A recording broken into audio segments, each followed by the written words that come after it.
আসসালামু আলাইকুম। বিটিভি চট্টগ্রামের সংবাদে সবাইকে স্বাগত জানাচ্ছি। জামিল আহমেদ চৌধুরী। প্রথমে সংবাদ শিরোনাম। বাংলাদেশে রোহিঙ্গা ঢলের ৯ বছর পূর্ণ আজ। রোহিঙ্গাদের প্রত্যাবাসন শুরু না হওয়ায় উদ্বেগ ইউরোপীয় ইউনিয়নের রাষ্ট্রদূতের।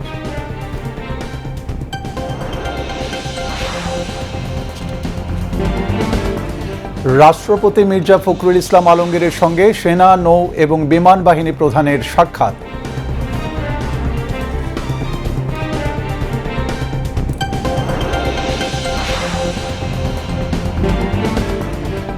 বুদ্ধিবৃত্তিক ফ্যাসিজম চর্চাকারী মিডিয়াগুলোকে সামাজিকভাবে বয়কট করার আহ্বান তথ্য ও সম্প্রচার মন্ত্রীর।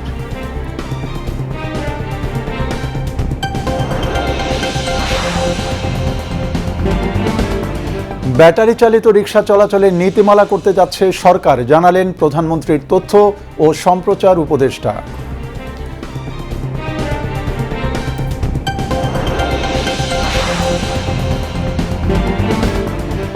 আগামী জুলাইয়ের মধ্যে স্থানীয় সরকারের ৫ নির্বাচন শেষ হবে, বললেন স্থানীয় সরকার প্রতিমন্ত্রী।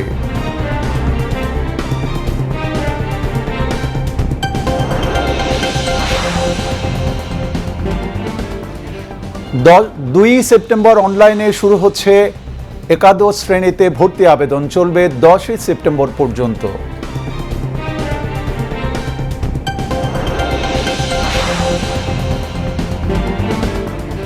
নতুন অর্থনৈতিক অবরোধ দিয়ে ইরানকে একঘরে করার ঘোষণা যুক্তরাষ্ট্রের, প্রত্যাখ্যান তেহরানের।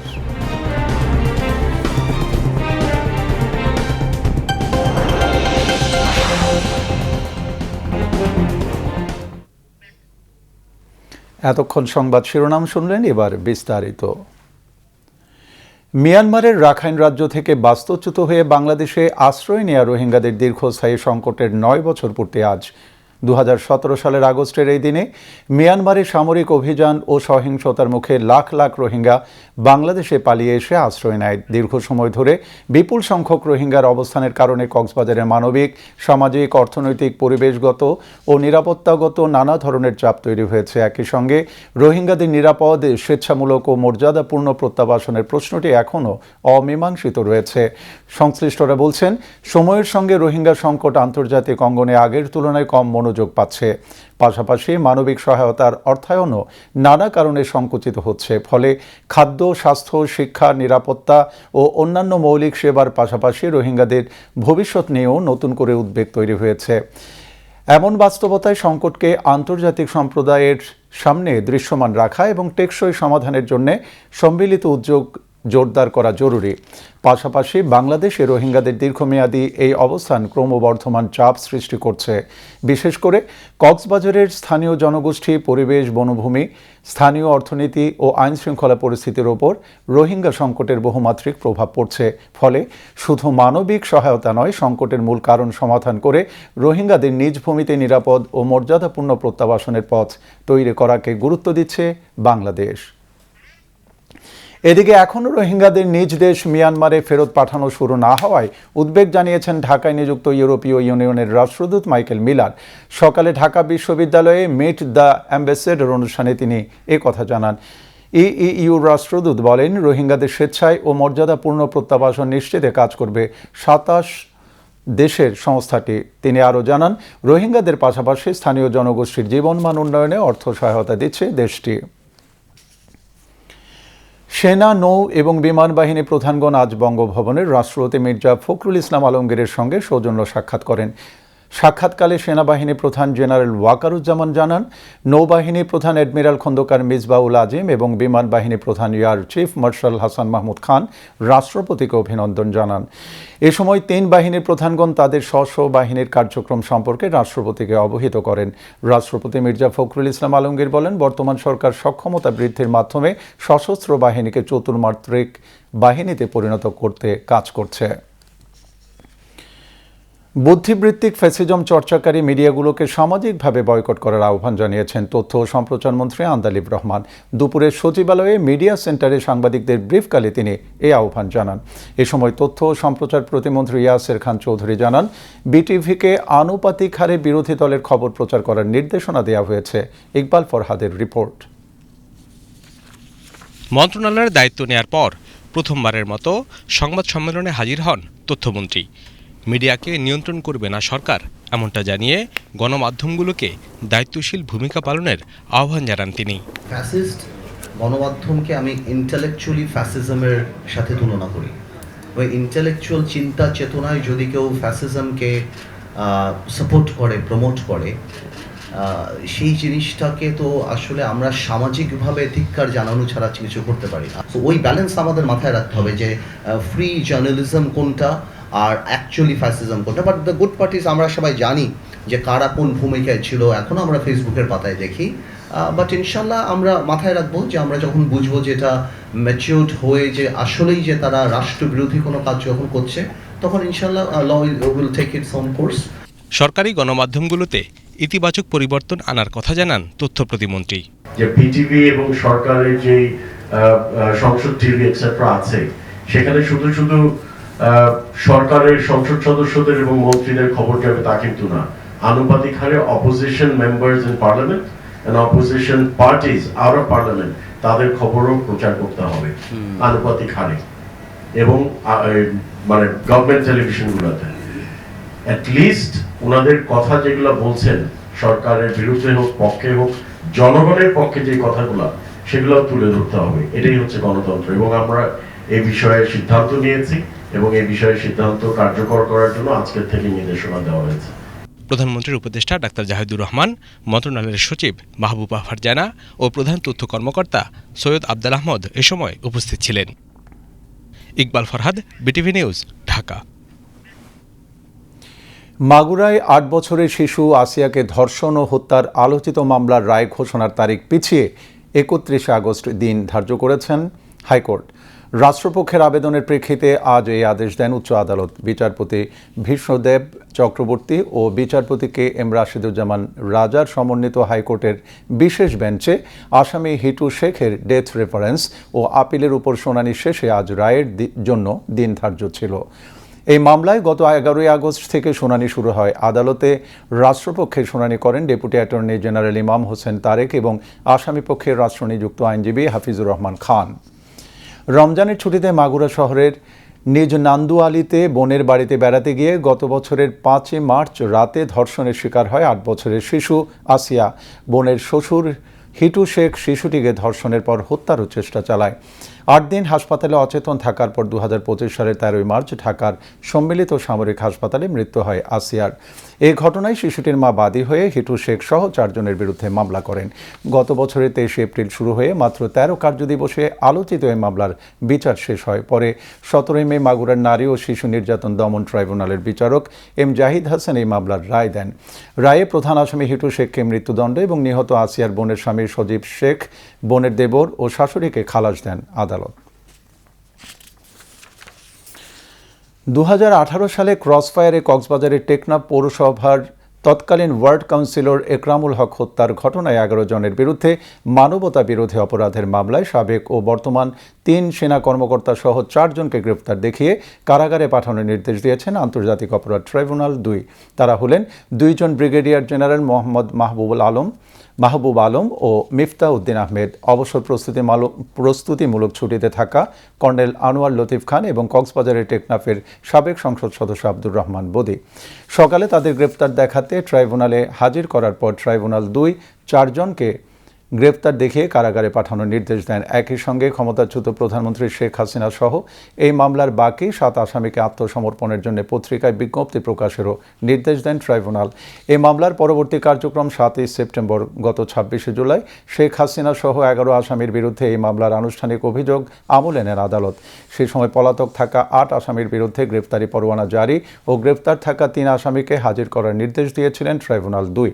চিফ প্রসিকিউটর মোহাম্মদ আমিনুল ইসলাম জানান, পতিত আওয়ামী লীগ সরকারের শাসনামলে কাউন্সিলর একরামুল হক হত্যার মতো রাষ্ট্রীয় পৃষ্ঠপোষকতায় গুম খুনের ঘটনা সংঘটিত হতো।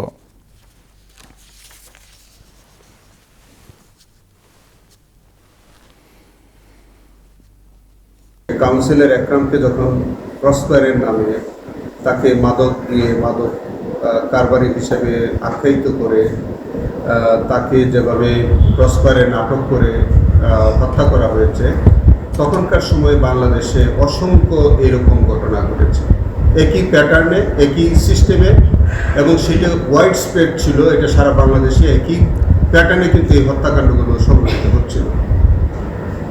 এই হত্যাকাণ্ডগুলোর পিছনে রাষ্ট্রীয় পৃষ্ঠপোষকতা ছিল, তৎকালীন সরকার প্রধানের ইচ্ছা অনিচ্ছা ছিল, এবং এমনকি যে তখনকার সরকার প্রধানের যদি নিজের দলেরও কোনো ব্যক্তি তার মতের বাইরে যেত, তাকেও কিন্তু একই প্যাটার্নে, একই সিস্টেমে এনে তাকেও হয় গুম করা হতো, তুলে নিয়ে যেত, ফোর্স এনফোর্সমেন্ট ডিজেপিআর করতো, অথবা তাকে প্রসপারের নামে মেরে ফেলে দিত।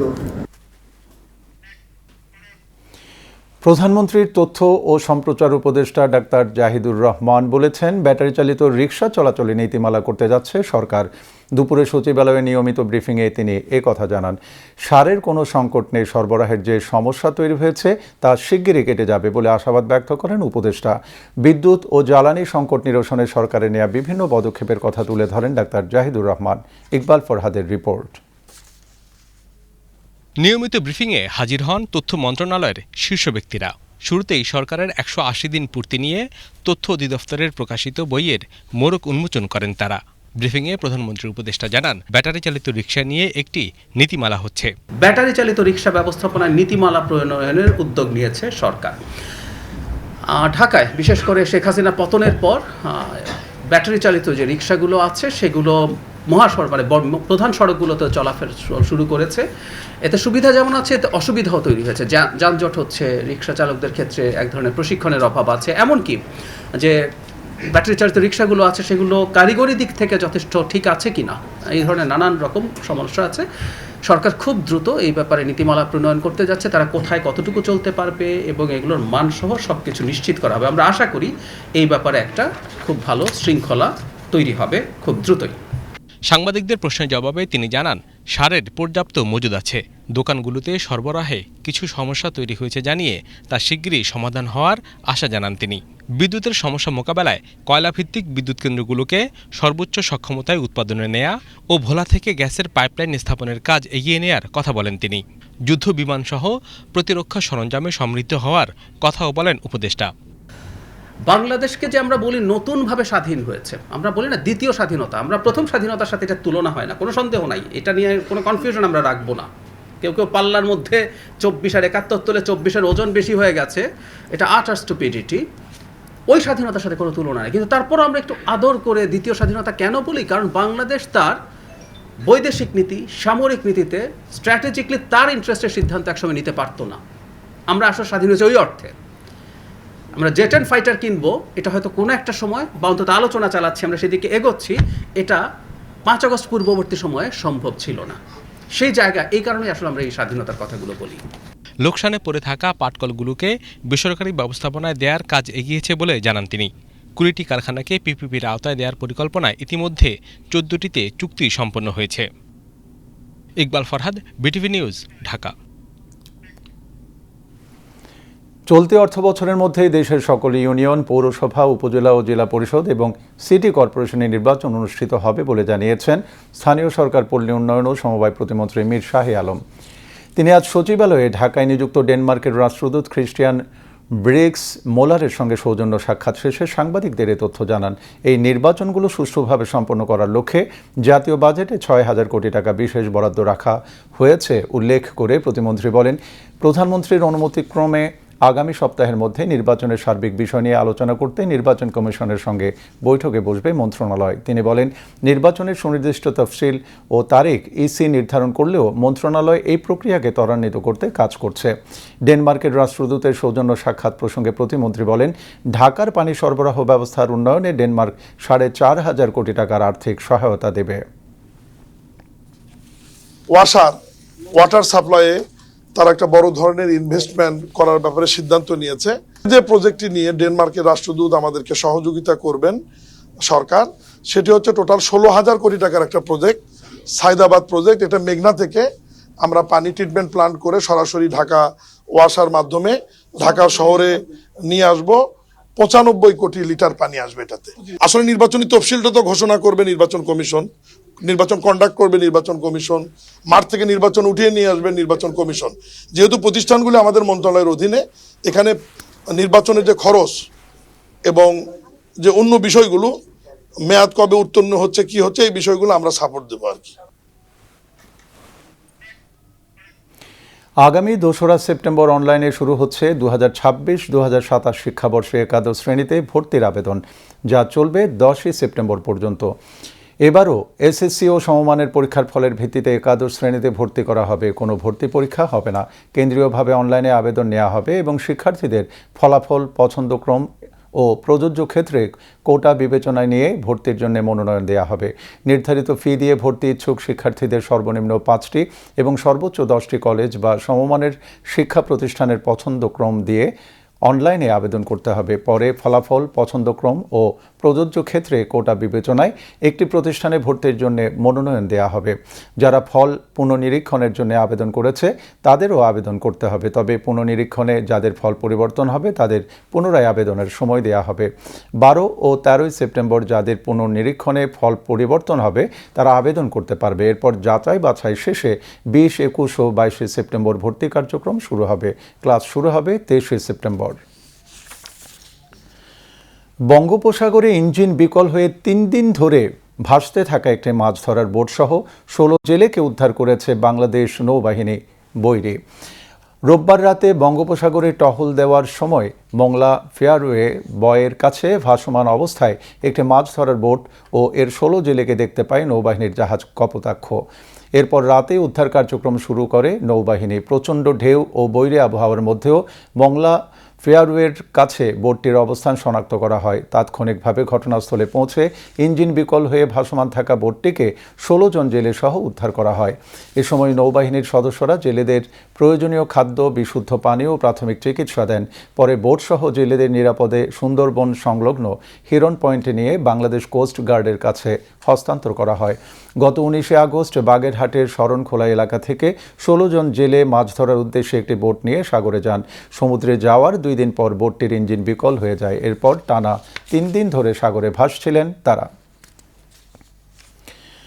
চট্টগ্রাম উত্তর বন বিভাগ আয়োজিত পক্ষকালব্যাপী বৃক্ষমেলা আজ শেষ হয়েছে। বিকেলে নগরীর লালদিঘি ময়দানে সমাপনী অনুষ্ঠানে প্রধান অতিথি ছিলেন বিভাগীয় কমিশনার ডক্টর মোহাম্মদ জিয়াউদ্দিন, জেলা প্রশাসক মোহাম্মদ জাহিদুল ইসলাম মিয়ার সভাপতিত্বে অন্যান্যের মধ্যে চট্টগ্রাম অঞ্চলের বন সংরক্ষক মিহির কুমার দো, চট্টগ্রাম ফরেস্ট একাডেমির পরিচালক মোহাম্মদ আমিনুল ইসলাম, বন্যপ্রাণী ব্যবস্থাপনা ও প্রকৃতি সংরক্ষণ বিভাগের পরিচালক আবু নাসের, মোহাম্মদ ইয়াসিন নেওয়াজ, বিভাগীয় বন কর্মকর্তা মোহাম্মদ আলী, ডক্টর আবু নাসের, মোহসিন হোসেন, মোহাম্মদ হুসাইন, মোহাম্মদ সোহেল রানা ও এম.এ. হাসান বক্তব্য রাখেন।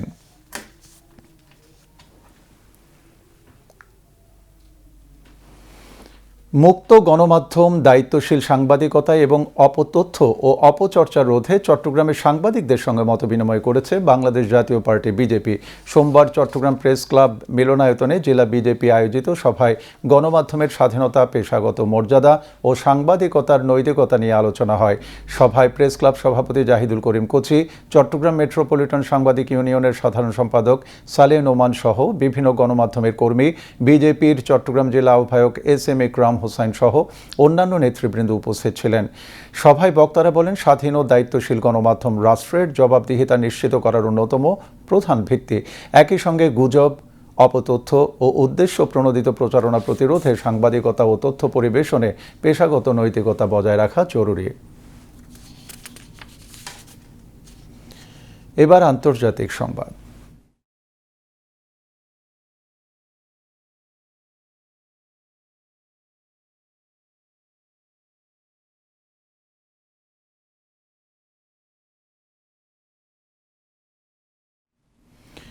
একদিকে ওয়াশিংটন ইরানের 60টি প্রতিষ্ঠান ও জাহাজের উপর নতুন অবরোধ দিল। উদ্দেশ্য একটাই, ইরানের তেল বাণিজ্য বন্ধ করা। অন্যদিকে তেহরান পাল্টা হুঙ্কার দিয়ে বলল, প্রয়োজনে হরমুজ প্রণালী বন্ধ করে আমেরিকার স্বার্থে আঘাত করা হবে।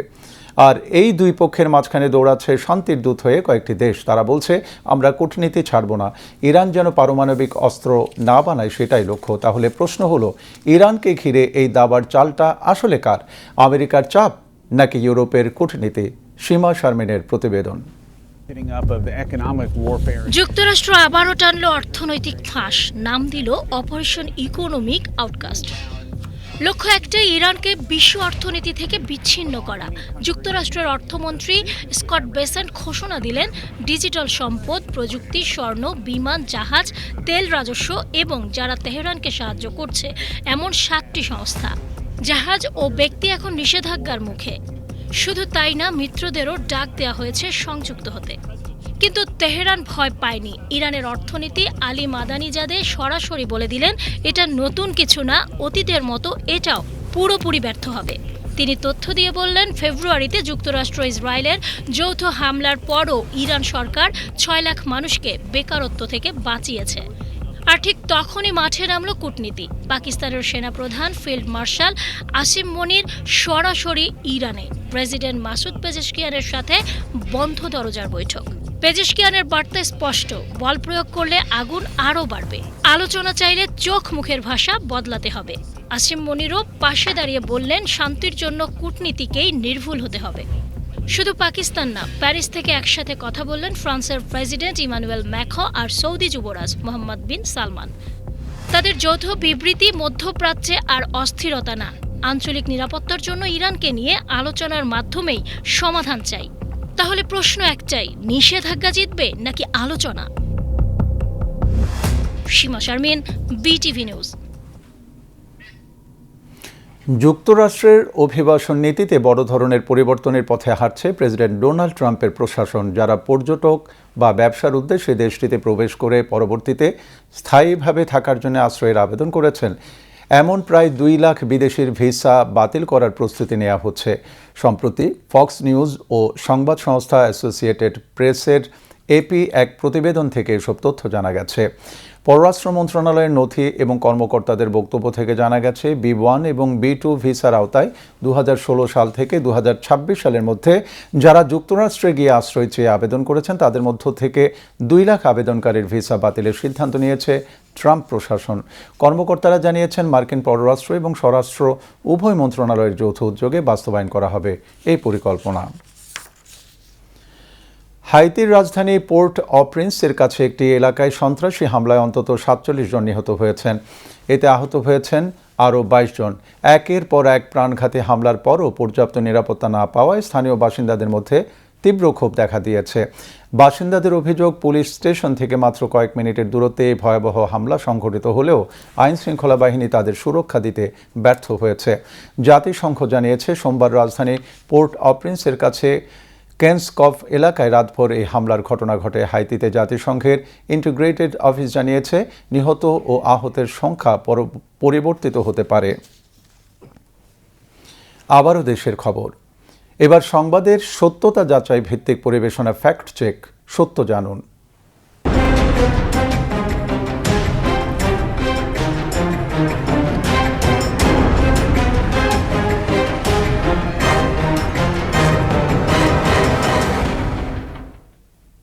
সামাজিক যোগাযোগ মাধ্যমে ছড়িয়ে পড়া একটি ভিডিওকে বাস্তব ঘটনা দাবি করে অপপ্রচার চালানোর প্রমাণ মিলেছে।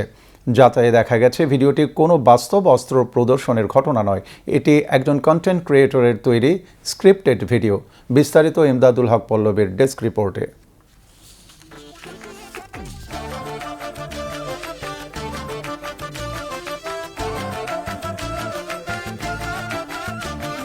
সম্প্রতি ফেসবুকে ছড়িয়ে পড়া ভিডিওটিতে দাবি করা হয়, প্রকাশ্য স্থানে অবৈধ অস্ত্র নিয়ে মহড়া দেওয়ার পরও প্রভাবশালী ব্যক্তির কারণে অভিযুক্তের বিরুদ্ধে ব্যবস্থা নেওয়া হচ্ছে না। তবে বাংলা ফ্যাক্টের অনুসন্ধানে উঠে এসেছে ভিন্ন তথ্য। গত 20 আগস্ট ওয়াফি লিমন নামের একটি ফেসবুক অ্যাকাউন্টে ভিডিওটির মূল সংস্করণ পাওয়া যায়। অ্যাকাউন্টটির অন্যান্য ভিডিও পর্যালোচনায় দেখা যায়, একই ব্যক্তি নিয়মিত বিভিন্ন নাটকের দৃশ্যের সঙ্গে লিপসিং করে স্ক্রিপ্টেড কন্টেন্ট তৈরি করেন। একই ধরনের ভিডিও তার ইনস্টাগ্রাম ও টিকটক অ্যাকাউন্টেও রয়েছে। অর্থাৎ বিনোদনের জন্য তৈরি একটি সাজানো ভিডিওকে বাস্তব ঘটনার দৃশ্য হিসেবে উপস্থাপন করেই বিভ্রান্তি ছড়ানো হয়েছে। ফ্যাক্ট চেকারদের মতে, সামাজিক যোগাযোগ মাধ্যমে রাজনৈতিক ও সাম্প্রতিক ঘটনাকে ঘিরে এ ধরনের বিভ্রান্তিকর কন্টেন্ট দ্রুত ছড়িয়ে পড়ছে। ফলে কোনো ভিডিও বা পোস্ট বিশ্বাস কিংবা শেয়ার করার আগে এর উৎস মূল ভিডিও এবং প্রেক্ষাপট যাচাই করা জরুরি। তাই সামাজিক যোগাযোগ মাধ্যমে ভাইরাল হওয়া কোনো ভিডিও দেখেই সিদ্ধান্ত না নিয়ে তথ্যের উৎস ও সত্যতা যাচাই করার পরই তা গ্রহণ বা প্রচার করার পরামর্শ সংশ্লিষ্টদের। Emdadul Haque Pallab, BTV news. সৃজনী আনন্দ এই বার্তাকে সামনে রেখে Halishahar cantonment public school and কলেজে অনুষ্ঠিত হয়েছে হস্তশিল্প ও চিত্র প্রদর্শনী।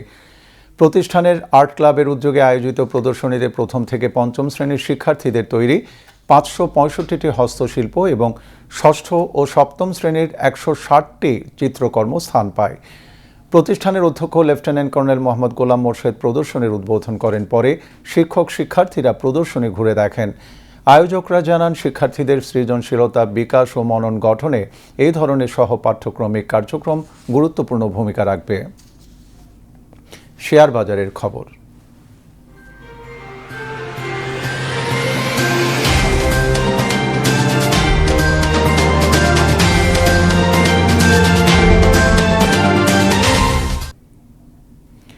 চট্টগ্রাম স্টক এক্সচেঞ্জে মন্দাভাব অব্যাহত রয়েছে। আজ শেয়ার লেনদেন ও মূল্যসূচক দুটোই কমে গেছে।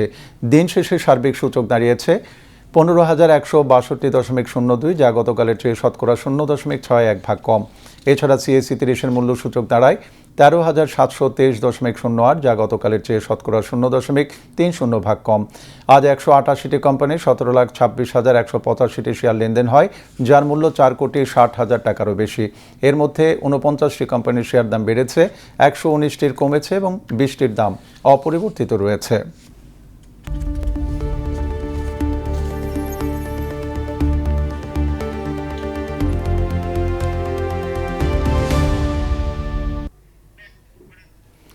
বিএনপি সরকারের 180 দিনে দেশের ক্রীড়াঙ্গনে এসেছে নতুন গতি। বিশেষ করে নতুন করে স্পোর্টস চালুর ফলে শিক্ষার্থীদের মধ্যে তৈরি হয়েছে নতুন উদ্দীপনা। পাশাপাশি ক্রীড়াকে পেশা হিসেবে প্রতিষ্ঠিত করতে ক্রীড়া কার্ড ও ক্রীড়াবিদদের জন্য ভাতা চালুর উদ্যোগ নেওয়া হয়েছে। সুরেশ কুমার দাসের প্রতিবেদন। প্রধানমন্ত্রী তারেক রহমানের নেতৃত্বাধীন বর্তমান বিএনপি সরকার দায়িত্ব নেওয়ার পরপরই দেশের ইতিহাসে প্রথমবারের মতো চালু করা হয় নতুন কুড়ি স্পোর্টস। এই মেগা ইভেন্টে শুধু ফুটবল বা ক্রিকেট নয়, অ্যাথলেটিক্স, ব্যাডমিন্টন, দাবা, সাঁতার ও মার্শাল আর্ট সহ 8 ক্যাটাগরির খেলা অন্তর্ভুক্ত করা হয়। প্রধানমন্ত্রী তারেক রহমান গত 2 মে একযোগে 64 জেলায় নতুন কুড়ি স্পোর্টস উদ্বোধন করেন। 8টি ইভেন্টে অনলাইনে 1,21,492 জন কিশোর ও 47,130 জন কিশোরী সহ মোট 1,68,622 জন খেলোয়াড় রেজিস্ট্রেশন করেন। প্রথমে নতুন কুড়ি দিয়ে শুরু করেছেন বিভিন্ন ইভেন্ট।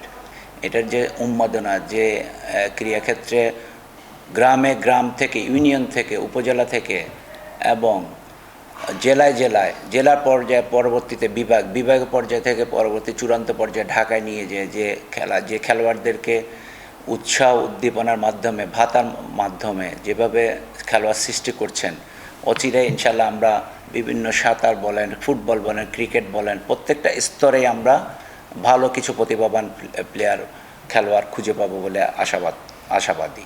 খেলাধুলা অ্যাকচুয়ালি আমাদের দেশ থেকে মোটামুটি ক্রিকেট ছাড়া সব খেলাই সম্ভবত বিলুপ্তির পথে ছিল।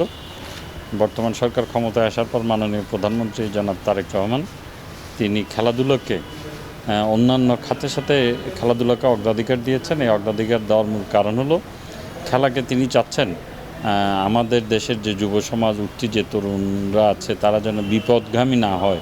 বিশেষ করে মাদকাসক্ত, তারপরে কিশোর গ্যাংয়ের সাথে জড়িত হওয়া, এগুলো থেকে বের করে তাদেরকে যদি আমরা খেলাধুলোমুখী করতে পারি, মাঠমুখী করতে পারি, সাংস্কৃতিক চর্চার মধ্যে যদি আমরা নিতে পারি, তাহলে আমাদের সন্তানরা বিপথে যাবে না। এই চিন্তা চেতনা থেকে মূলত তিনি খেলাধুলাটাকে প্রায়োরিটি দিয়েছেন। বিএনপি সরকার ক্রীড়া প্রশিক্ষণকে স্বীকৃত পেশা হিসেবে প্রতিষ্ঠায় আইনি ও প্রাতিষ্ঠানিক কাঠামো তৈরির উদ্যোগ নিয়েছে। এই জন্য দীর্ঘমেয়াদী আর্থিক নিরাপত্তা নিশ্চিতে কাজ করছে। এছাড়া জাতীয় পর্যায়ের 300 ক্রীড়াবিদের জন্য বিশেষ ক্রীড়া ভাতা ও পরিচয়পত্র চালু করেছে সরকার। এইভাবে মাসিক আর্থিক সহায়তার আওতায় মোট 500 জন ক্রীড়াবিদকে অন্তর্ভুক্ত করা হবে। আমরা চট্টগ্রামে অনেক টুর্নামেন্ট পরিচালনা করেছি চট্টগ্রাম জেলা ক্রীড়া সংস্থার মাধ্যমে, এমন আমাদের মাননীয় মেয়র মহোদয়ের মাধ্যমে, আমাদের শহীদদের নামে তার পাশাপাশি আমরা আজকে গত 14 তারিখ চট্টগ্রামে শহীদ প্রেসিডেন্ট জিয়া রহমান মরহুমা বেগম খালেদা জিয়া আন্তঃ school gold cup football tournament আমরা চালু করেছি। এইটি অলরেডি খেলা পরিচালনার মধ্যে আজকে খেলা চলতেছে, অলরেডি চলমান আছে।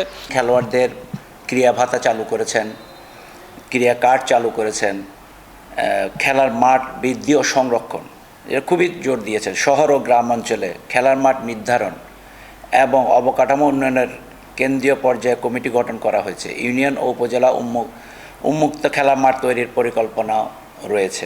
সারা দেশে স্পোর্টস ভিলেজ নির্মাণের পরিকল্পনা বাস্তবায়নে কাজ করছে সরকার। ইউনিয়ন থেকে শুরু করে পৌরসভার প্রতিটি ওয়ার্ডে একাধিক খেলার মাঠ তৈরি করবে। সিটি কর্পোরেশন সমূহে 102টি খেলার মাঠের প্রাথমিক তালিকা পাওয়া গেছে। ইতিমধ্যে সরকার বিভিন্ন স্কুল, কলেজ ও ক্লাবের 182টি মাঠ সংস্কারের বাজেট ছাড় করেছে। সুরেশ কুমার দাস, বাংলাদেশ টেলিভিশন, চট্টগ্রাম। এবার আবহাওয়ার খবর।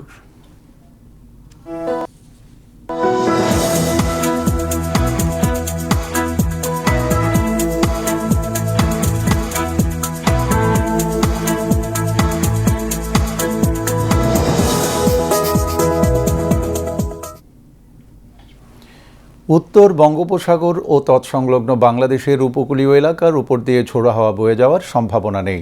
চট্টগ্রাম, কক্সবাজার, মংলা ও পায়রা সমুদ্র বন্দরসমূহকে সংকেত নামিয়ে ফেলতে বলা হয়েছে। এদিকে পতেঙ্গা আবহাওয়া অফিস জানিয়েছে আগামীকাল সন্ধ্যা 6টা পর্যন্ত চট্টগ্রাম ও পার্শ্ববর্তী এলাকায় আকাশ আংশিক মেঘলা অথবা সাময়িকভাবে মেঘাচ্ছন্ন থাকতে পারে। সেই সাথে অস্থায়ীভাবে কিছু কিছু জায়গায় দমকা বা ঝোড়ো হাওয়া সহ হালকা থেকে মাঝারি এবং কোথাও কোথাও মাঝারি ধরনের ভারী থেকে ভারী বর্ষণ হতে পারে। দিনের তাপমাত্রা সামান্য বৃদ্ধি পেতে পারে এবং রাতের তাপমাত্রা প্রায় অপরিবর্তিত থাকতে পারে। পরবর্তী 24 ঘন্টায় আবহাওয়ার সামান্য পরিবর্তনের সম্ভাবনা রয়েছে। নগরীতে আজ সর্বোচ্চ তাপমাত্রা ছিল 31 ডিগ্রি সেলসিয়াস, যা স্বাভাবিকের চেয়ে 0.1 ডিগ্রি কম, এবং সর্বনিম্ন তাপমাত্রা ছিল 26.7 ডিগ্রি সেলসিয়াস, যা স্বাভাবিকের চেয়ে 1.6 ডিগ্রি বেশি। আগামীকাল চট্টগ্রামে সূর্যোদয় 5টা 33 মিনিট এবং সূর্যাস্ত 6টা 15 মিনিটে। এবারে জানিয়ে দিচ্ছে কর্ণফুলী নদীতে আগামীকালের জোয়ার ভাটার সময়সূচি। ভাটা শুরু হবে রাত 12টা 5 মিনিটে, জোয়ার সকাল 6টা 19 মিনিটে। পরবর্তী ভাটা শুরু হবে দুপুর 12টা 4 মিনিটে, জোয়ার সন্ধ্যা 6টা 47 মিনিটে।